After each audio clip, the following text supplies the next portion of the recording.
Good afternoon. I'm Kira Long. I'll be presenting on this topic, type B aortic dissection, the masquerade of malperfusion. I don't have any disclosures. I think when Dr. Hayes found out that I was from New Orleans, he really wanted to pigeonhole me because this was the title slide that he sent me to get me started. So aortic dissection, so I'm going to be focusing primarily on type B dissections, but there's a lot of ways that we classify them, and I know a lot of this has been reviewed already, so this will be a little bit of a summary, but we think about anatomy, chronicity, and symptomatology. So I'm going to be focusing on type B dissections, so that's about a third of the dissections. Type A's are actually a majority. The chronicity, I think Dr. Hayes will touch on this a little bit more, but there's this traditional paradigm that deals with acute and chronic. So less than 2 weeks, it's acute, more than 2 weeks, it's chronic. And a lot of that's based on the early data that showed about 74% of patients die within the first 14 days if untreated. The updated paradigm is really much more type B specific, so less than 2 weeks is acute, more than 3 months is chronic, and then you have this kind of sweet spot of 2 weeks to 3 months that's subacute. And so when you start thinking about when you're going to treat these people and why you're treating them, this is really your window that's going to avoid, hopefully, a retrograde type A, but then also allow you to still mobilize that flap.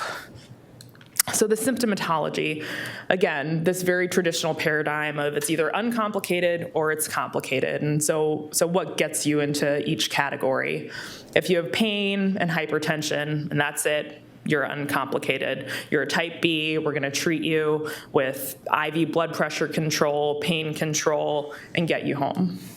Complicated, so if you've ruptured, if you have some sort of malperfusion to an end organ. But what about if your hypertension is really difficult to control? What if you're up to 3 antihypertensive drips and you're developing pulmonary edema? Is that actually complicated? Potentially. And is that possibly a manifestation of some sort of malperfusion? And that's kind of what you have to start thinking about when you have these patients who start lingering around and you didn't think you were going to treat them, but they're not quite ready to go home. So what is malperfusion from? So essentially it's a branch obstruction to an end organ. You have the true lumen that gets compressed by the false lumen. And there's two types. There's dynamic, which counts for about 80% of branch obstructions, and then static. And dynamic is exactly what it sounds like. You have a prolapsing septum that goes into the ostium. It varies with the cardiac cycle.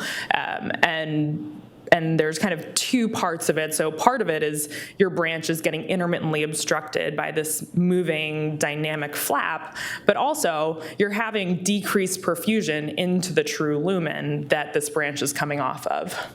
Static obstruction is a little bit more serious. So the dissection plane actually extends into the ostium. You have stasis, and you actually have an inflammatory process going on when that tear extends, and you end up with thrombosis of a branch lumen. So these are the main things that we think about when we look at malperfusion. So stroke or loss of consciousness is going to be pretty specific to a type A dissection, but paralysis, extremity ischemia, mesenteric ischemia, renal failure, all of those things can be either type A or type B. And so in type B, these may be a big part of your presenting symptoms. So what do we do, when do we do it, and why? And again, Dr. Hayes is going to get a lot more into kind of the when should we do it and what parts of this tell us that we need to intervene sooner. But I know we just saw this slide, but this was like a lot of what treatment paradigms were based on, was this early IRAD data that's almost 20 years old now. And so, all comers is a pretty high mortality at 30 days. It was just over 20%. We knew that if you treated type A's medically, they died. And if you treated them surgically, they did all right. And initially we thought that if you treated type Bs medically, they actually did all right. And if you treated them surgically, they died. And I think this is the data set that's really changing over this past 5 years and going forward.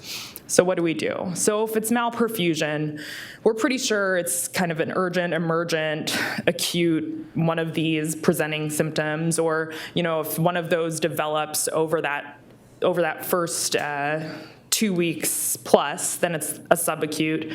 And if it's chronic, if they have a malperfusion, you really have to start thinking about how you're going to treat that, because those flaps get really scarred in, really thickened, and they're very difficult to move with endovascular techniques.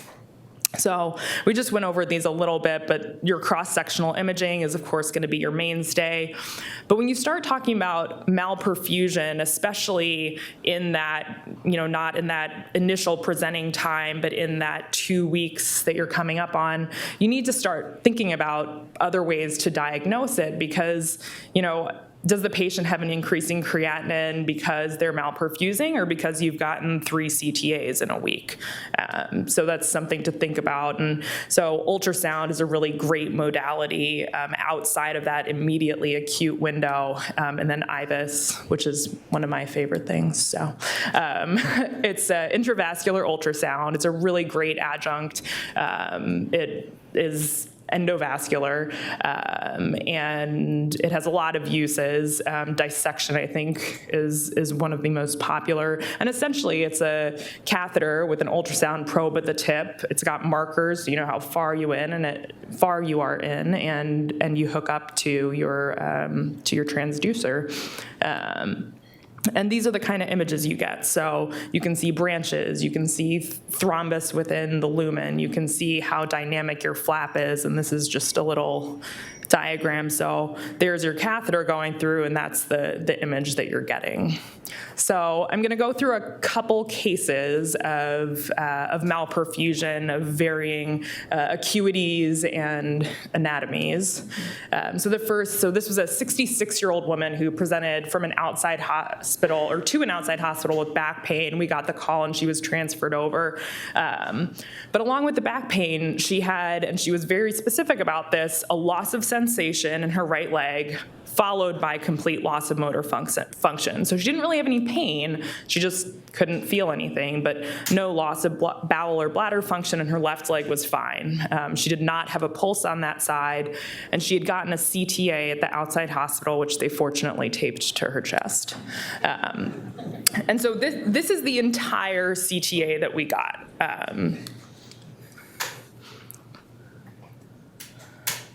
So really compressed true lumen.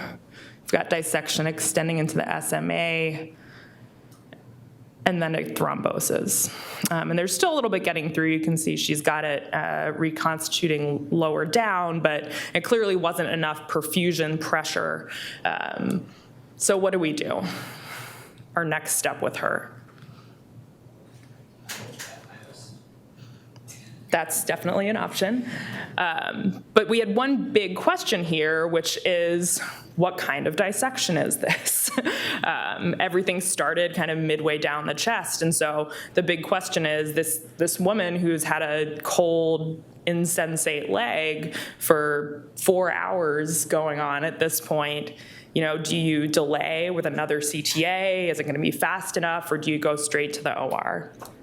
And so what we ended up we went straight to the OR, but we started just with an aortogram, and we, I think, lucked out in that it was truly a type B. And so that's where we started. And I don't know is there any way for you to start this like halfway? This is really long. Yeah, just right about there. Okay.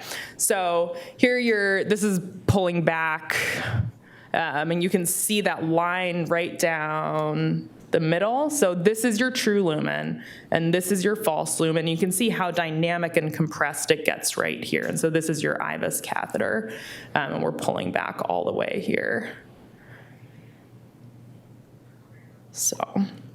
And so that's before we started, and we did a TVAR, and we didn't have to go too far, fortunately. So one of the things that we think about is, you don't want to cause any further damage. So if you can expand that true lumen and give the false lumen a chance to depressurize, that's really all you need to do. You don't have to stent all the way down in the acute phase. And so you've still got filling of both lumens here, but you've got filling of all of your branch vessels. And 6 months later, and she regained sensation and function, and this is her CTA 6 months later. So you've still got a little bit of filling right here, which is fine because it's perfusing her gut. But then it's completely thrombosed and depressurized down there, and she's palpable and doing well. And so that's kind of that very classic, very acute, obviously there is a problem. She's got a cold, insensate leg. We had a great CT scan for it. This case was a little bit more difficult. So this was a 69-year-old woman. She presented to our emergency room about an hour after acute onset of chest pain, radiated to her back, no neurologic symptoms, had some mild abdominal pain. She had actually self-DC'd her antihypertensives because the amlodipine was making her ankles swell, and she felt like no one would listen to her about it. So she had a CTA, and actually she was somebody who had a PE scan first, negative for PE, so then they got a CTA. So she gets 2 dye loads in quick succession. She's admitted to the ICU for blood pressure control, and this is her first true CTA.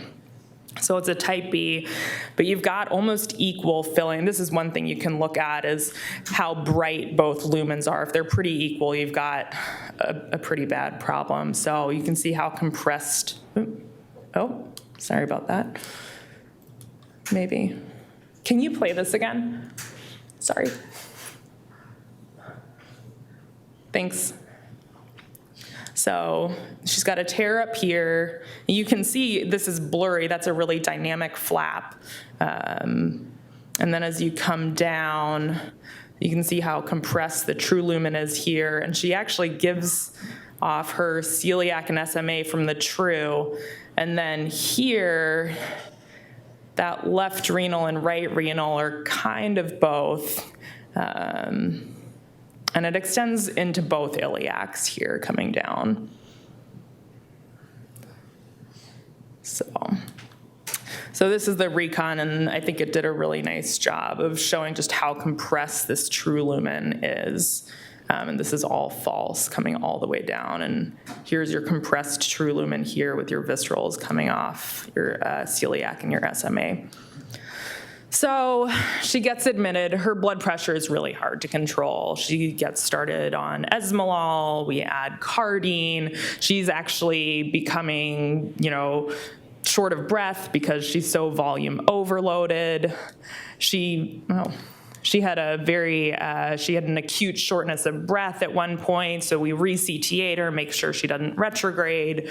And this is what her creatinine is doing over the course of 10 days. So it's creeping up, it's getting higher, and the question, did we do this to her, or is this her disease process? So we got an ultrasound, and this is an aortoiliac duplex. You can see that suprarenal flap right there. Here's a nice transverse image. And then we duplexed all of her viscerals. And what you see here in her right renal artery is this is a steal phenomenon. And so this kind of double spike right here is the flap prolapsing into the renal artery and out again.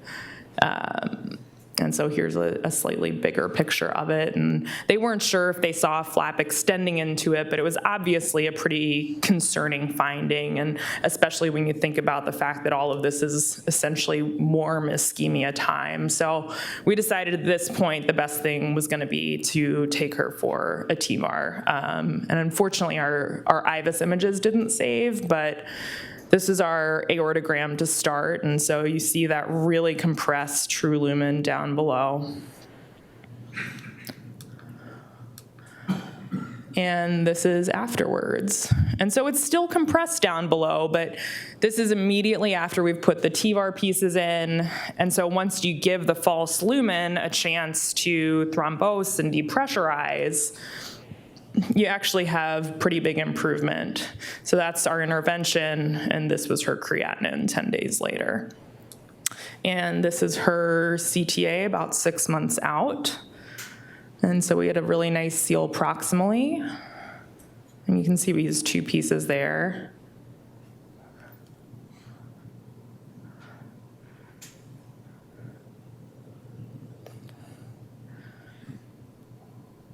And here as you go down, I mean, you remember that that was just a sliver of true lumen, and now it's completely expanded.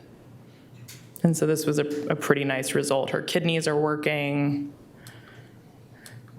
So this is her pre-op, so you have that like sliver of true lumen here, down at the SMA, you've got that sliver coming off there, and these are kind of comparison cuts, so here you don't even see it. And that's her. So the conclusions from this kind of malperfusion stuff. So it's a very complex disease process. Unfortunately, it's not going to be as easy as complicated, uncomplicated, acute, chronic. You know, there's a lot that we don't know, but we know that malperfusion can actually take on many presentations, and you really have to have a high index of suspicion. If it's not something obvious, like they come in with a flaccid paralysis or a cold leg, you know, if they have a little bit of abdominal pain, is that because they're dissected or because they're malperfused? You know, pain out of proportion to exam, it's not really clear, and so you should use all of your diagnostic adjuncts. But if you have to intervene early, you should feel comfortable doing that. So use your adjuncts. If you have a vascular ultrasound available to you, I think it's a really, really great way to image the visceral vessels, and may be valuable throughout the disease course. So thank you to Dr. Hayes for getting me involved, and to everyone at U of C the past couple of years. So I'll take any questions.